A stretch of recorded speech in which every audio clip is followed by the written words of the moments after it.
Assalamualaikum warahmatullahi wabarakatuh. Eh, Apa kabar teman-teman semua? Perkenalkan, nama saya Nadir. Dan pada kesempatan ini saya akan coba menjelaskan mengenai proses sintesis protein. Yang dimana sintesis protein ini merupakan proses yang ada dalam tubuh kita yang sangat berguna ya teman-teman, dalam tubuh kita. Nah, yang pertama, apa itu definisi dari sintesis protein? Jadi definisi dari sintesis protein adalah proses pembuatan protein melalui asam amino, yang dimana asam amino tersebut dibuat dari DNA kita dan menggunakan kode-kode genetik dari DNA kita, terlebih pada dari basa nitrogennya, gitu seperti itu. Jadi dalam arti singkat, DNA kita terlebih pada basa nitrogen yang terkandung dalam DNA kita itu akan mengirimkan kode-kode yang ternyata kode tersebut akan berguna dalam pembuatan asam amino yang nantinya akan diproses sedemikian rupa menjadi protein seperti itu. Nah, ini merupakan visualisasi sederhana dari sintesis protein seperti itu. Jadi kalau visualisasikan ada suatu DNA dalam tubuh kita gitu ya. Nah, ada titik awal dan titik akhir untuk pengkodean dalam pembuatan asam amino ya. Titik awal itu disebut dengan promoter dan titik akhir itu disebut dengan terminator seperti itu. Yang dimana di antara promoter dan terminator ini mengandung basa nitrogen yang tergolong dalam DNA, dan basa nitrogen tersebut akan dikodekan sedemikian rupa yang dimana kode tersebut akan dijadikan polipeptida, yang dimana polipeptida itu merupakan asam amino ya seperti itu. Nah, itu merupakan gambaran besar. Kemudian yang selanjutnya, terus bagaimana cara pembuatan pembuatan asam amino? Nah, jadi asam amino itu dibuat di dua tahapan ya. Yang tahap pertama adalah transkripsi, yang tahap kedua adalah translasi. Nah, yang tahap pertama adalah transkripsi. Apa itu transkripsi? Transkripsi adalah penyalinan kode genetik dari DNA ke RNA-M. Nah, jadi di transkripsi ini itu DNA kita itu akan disalin menjadi RNA-M atau RNA duta, atau RNA-M itu adalah RNA messenger seperti itu ya. Nah, ketika proses transkripsi selesai, dilanjutkanlah proses translasi.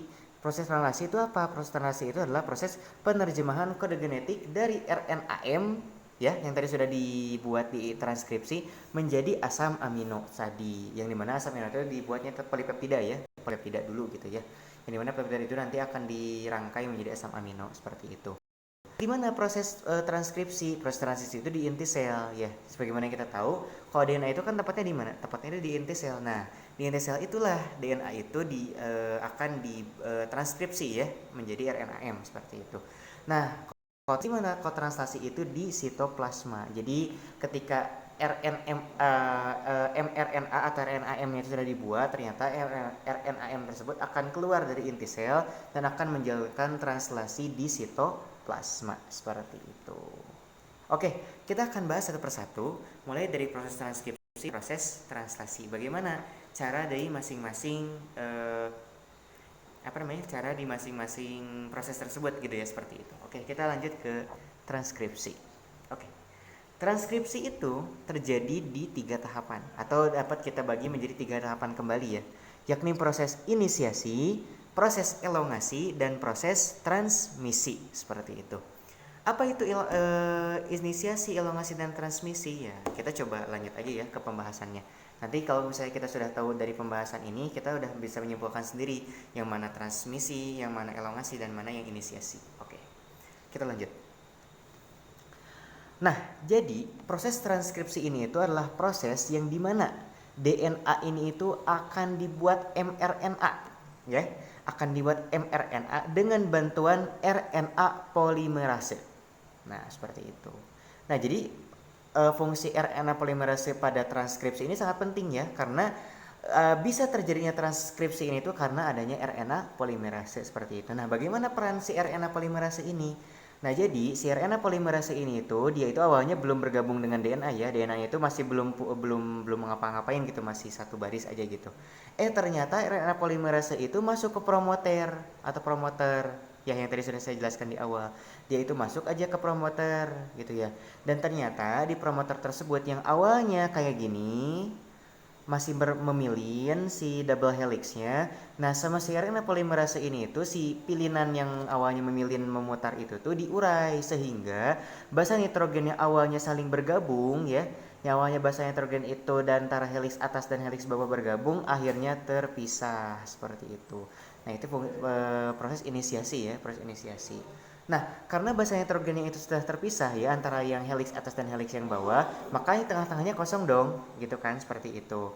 Nah, karena kosong, ternyata nukleotida RNA yang awalnya ada di sekitar DNA di sini itu, dia itu akan masuk ke tengah-tengah DNA ini, seperti itu. Sehingga ya, sehingga RNA sehingga bukan RNA ya, sehingga DNA yang bergabung dengan para nukleotida RNA ini itu akan dijadikan sebagai DNA template seperti itu atau DNA pencetak gitu ya. Karena kita kan mau buat mRNA nih di sini nih gitu ya. Nah, berarti yang DNA yang bergabung atau mencetak mRNA yang atasnya itu berarti dia disebut dengan DNA template seperti itu. Nah, bagaimana yang atasnya yang tidak bergabung dengan mRNA? Dia itu tidak menjadi DNA template atau kita sebut dengan DNA non template seperti itu. Oke, kita lanjut kepada proses yang inisiasi tadi ya. Nah, tadi kan mRNA itu dia sudah masuk ke sini. Nah, kenapa dia bisa masuk dan bisa bergabung dengan basa nitrogen yang bawahnya gitu ya. Nah, jadi mRNA atau monukleotida bukan mRNA. Jadi nukleotida RNA yang ada di sekitar DNA ini tuh dia itu akan dia itu akan menyesuaikan dirinya karena si DNA ini itu basa nitrogen itu bersifat spesifik ya. Jadi kalau misalnya si DNA ini memiliki kode A, berarti dia itu akan bergabung dengan nukleotida RNAU. Kalau misalnya C, dia akan bergabung dengan RNA nukleotidanya itu yang G seperti itu. Begitupun sebaliknya kalau misalnya yang DNA template ini memiliki kode G, berarti yang pasangannya yang berarti C seperti itu. Nah, proses ini itu tidak berlangsung sekali. Ternyata cRNA polimerase ini tuh dia itu akan berjalan sampai ke ujung sini nih. Ceritanya ini RNA polimerase. Sehingga dia itu akan benar-benar memisahkan semua rangkaian DNA yang ada seperti itu. Dan tentu saja sepanjang selama cRNA polimerase ini tuh bergerak gitu ya, si nukleotida RNA ini tuh senantiasa gabung masuk sampai akhirnya ketika dia sampai ujung si RNA polimerase ini itu dihasilkanlah RNA M yang sepanjang ini, sepanjang DNA-nya seperti itu. Nah, itu proses pemanjangan ini itu ya disebut dengan proses elongasi seperti itu karena pemanjangan ya. Nah, terus apa itu proses transmisi? Nah, jadi ketika RNA polimerase ini itu sudah mencapai titik terminator.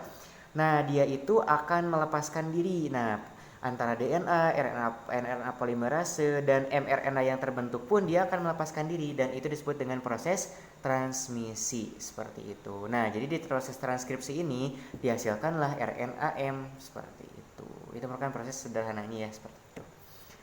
Nah, selanjutnya adalah proses translasi seperti itu ya. Nah, kita lanjut ke proses translasi. Nah, ini proses translasi. Nah, jadi proses translasi ini itu terjadi di sitoplasma. Jadi, si mRNA yang tadi sudah terbentuk di inti sel ternyata itu akan keluar ke sitoplasma. Tentu saja ya, keluar inti sel berarti ke sitoplasma seperti itu. Nah, ketika dia itu ada di sitoplasma, dia itu ya udah ditungguin nih sama si RNA-T gitu ya. Si RNA-T udah nunggu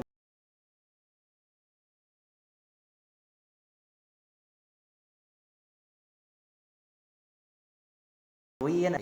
Ya, jadi proses translasi ini itu sama ya kayak proses transkripsi. Prosesnya itu ada proses inisiasi, elongasi, dan transmisi seperti itu. Nah, bagaimana prosesnya? Nah, proses seperti ini. Tadi kan ini yang biru nih, yang biru yang panjang ini itu anggaplah dia itu sebagai mRNA atau RNAM ya seperti itu. Nah, ini saya salah tulis ya, harusnya codon start itu di awal. Maksudnya gini. Jadi mRA itu dia itu memiliki dua titik antara codon start dan codon stop ya seperti itu.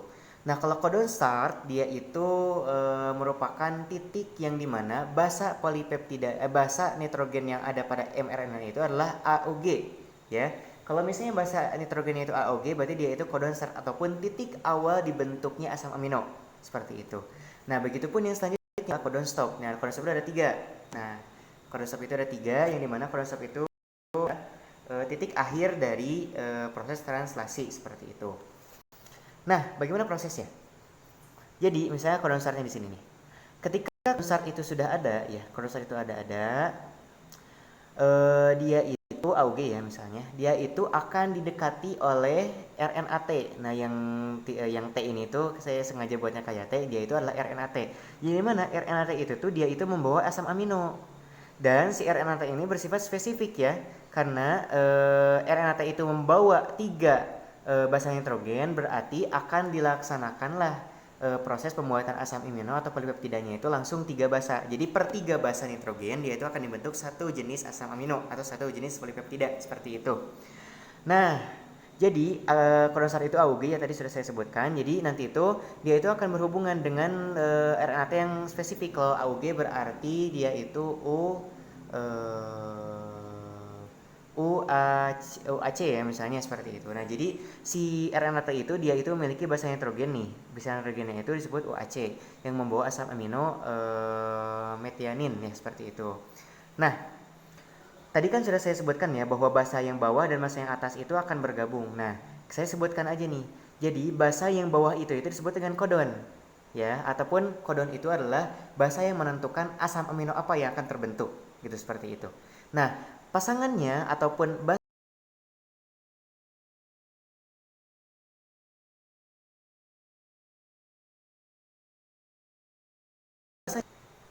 Nah, di proses inisiasi itu dia itu terjadinya bisa terjadi ya, bisa terjadinya itu karena ada bantuan ribosom. Nah, ribosom itu terbagi dua, yang ada di bawah si RNA ini merupakan ribosom subunit kecil, dan kalau yang atas nih yang atas yang gede banget itu merupakan ribosom subunit besar seperti itu.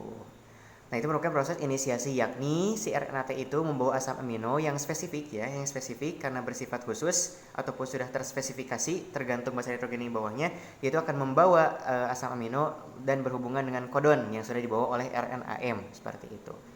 Nah, selanjutnya proses elongasi. Nah, seperti yang tadi si RNA polimerase ya, si elongasi juga dia itu bergerak ya.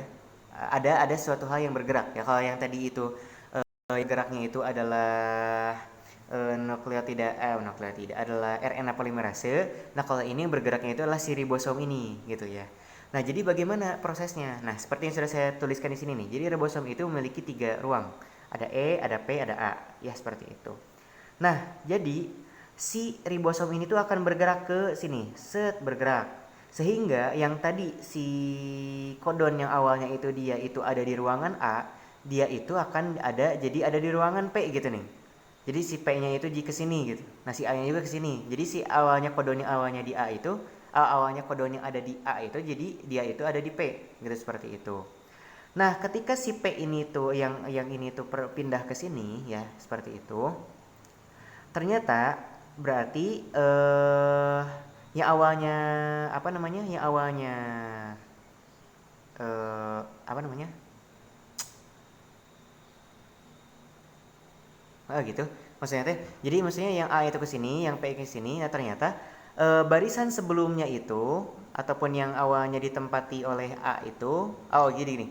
Si A kan ke sini, si A ke sini, ya. Si P itu terus ke sini nih. Tadi kan P itu adalah tempat bergabungnya RNA-T ya, seperti itu. Jadi maksudnya gini. Si A ke sini, si A ke sini. Terus si P ke sini, dan ternyata di titik A, ya di titik A itu dia itu akan bergabunglah si RNA-T yang spesifik. Kalau misalnya ini AAA ya misalnya. Berarti kan di sini itu akan bergabunglah RNA-T yang membawa UUU dan dengan jenis asam amino yang baru gitu, yang asam amino yang spesifik. Nah, kemudian si asam amino yang awal yang sebelumnya dia itu akan menempel ke RNA yang baru seperti itu. Dan seterusnya. Kemudian kalau misalnya si titik yang awalnya dari titik P dia itu ribosomnya itu jadi ada di titik A ya, maka si asam amino ini tuh apa si RNA-T itu akan melepaskan diri gitu seperti itu. Jadi intinya si A itu masuk A, nah berarti ini jadi P nih, jadi titik P. Nah, berarti titik P ini tuh dia itu akan RNA-T masuk nih, ini jadi titik E ya seperti itu. Nah, karena ini jadi titik E dia itu akan melepaskan diri dan seterusnya. Jadi ini ya, ini jadi A lagi, ini jadi P, jadi P, jadi P, ini bergabung dengan RNA-T lagi, RNA-T dan seterusnya sampai terbentuknya rangkaian asam amino yang saling bergabung gitu seperti itu. Nah, bagaimana ketika si A ini sudah ada di codon stop? Nah, ketika si A ini udah ada di codon stop, nah dia itu langsung si asam aminonya itu langsung oh udah